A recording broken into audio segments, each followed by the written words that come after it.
Notre premier témoin est un religieux franciscain arrivé depuis l'été dernier à Trois-Rivières. C'est un tout jeune trifluvien d'adoption. Il a déjà une bonne feuille de route. C'est le père Michel Boyer, l'actuel responsable de la communauté des franciscains, établie ici, comme vous savez, depuis déjà fort longtemps.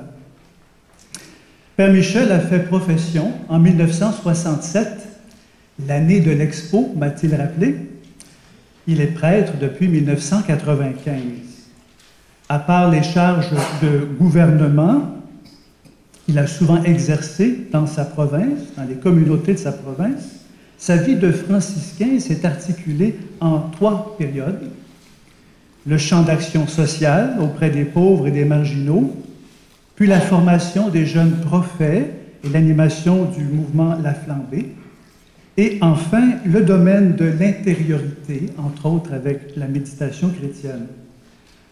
Homme de grande simplicité, comme son fondateur, je vais le faire rougir, le Père Michel parle de ses engagements avec passion. Écoutons son témoignage sur la consécration religieuse.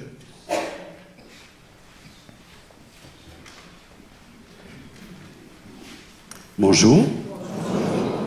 Alors, la consigne, c'est qu'on sera tous brefs. Alors, souvent, quand on pense à François d'Assise, spontanément, bien les gens pensent François et le Cantique des créatures, pensent au loup de Goubillot. Parfois, certains pensent François qui rencontre le sultan. Hein? Aujourd'hui, avec tous les problèmes de l'islam, François qui est un pionnier par rapport à ça. Mais un aspect qui est fort important chez François et qu'il le relate dans son testament, c'est la rencontre du lépreux, hein, le service des lépreux.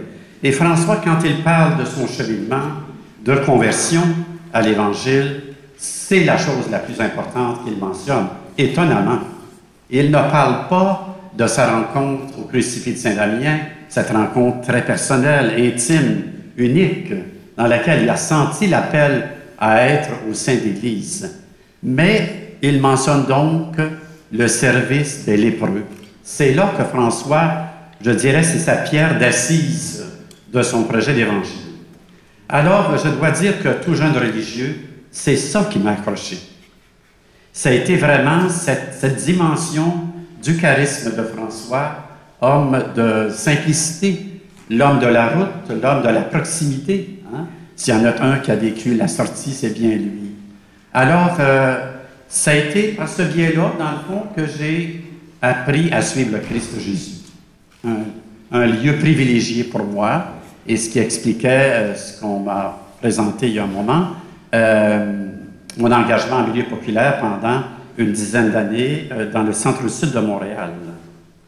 Alors, François, j'ai été donc, je me suis senti appelé à marcher sur les pas de François, et François dit « Suivre le Christ pauvre et crucifié ». Donc, reconnaître, découvrir le Christ Jésus qui vit au milieu du peuple, le peuple qui souffre, le peuple qui lutte pour sa dignité, le peuple qui essaie de se relever la tête.